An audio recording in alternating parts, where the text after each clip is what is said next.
қайырлы күн. Бүгін Ашылбұлақ жалпы білім беретін мектебінде 1,5 ай бұрын ұйымдастырылған кітап құмар жарысымыз өз мәресіне жетті.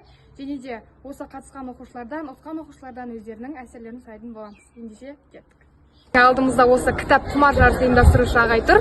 Ағай, осы кітап құмар жарысы ұйымдастырудағы мақсатыңыз қандай болды? Жалпы кітап құмар жарысудағы мақсат оқушылардың кітапқа деген өз аты айтып тұрғандай құмарлығын арттыру болатын. Бұл жерге 6-шы, 7-ші, 8-ші сыныптар оқушылары қатысты. Жарыс 3 кезеңде тұрды. Екінші, бірінші кезең бұл іріктеу кезеңі болды, үшінші кезең ақтық кезең болды. Осылай бүгін жарыс жеңімпаздарын марапаттауға жиналып отырмыз. Құдай қаласа қазір жариялайтын боламыз.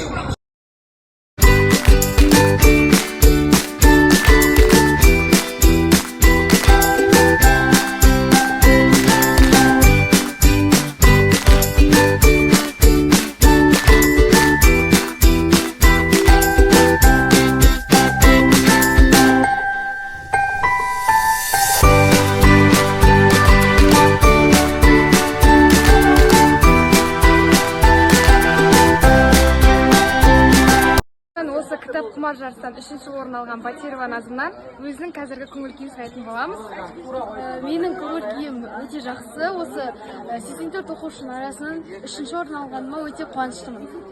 Қанбек ағайға және осы кітап құмар сайысын ұйымдастырып жатқан адамдарға өте алғысым шексіз. Осындай оқушыларды кітапқа қызықтыру үшін барын салып жатыр.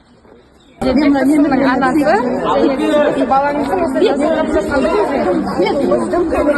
балаңызға қолдау көрсетеді.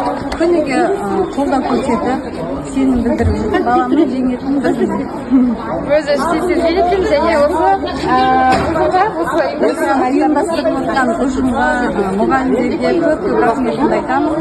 Білімге, тәрбиеге, балдарды үйретіп жүрген мұғалімдерге көп алғыс айтамын. Ал Бектұрсын, сенде осы кітап жазып оқыған кезде, кітапты оқыған кезде қиын болды ма? Қиыншылықтар болды әрине, бірақ оқысаң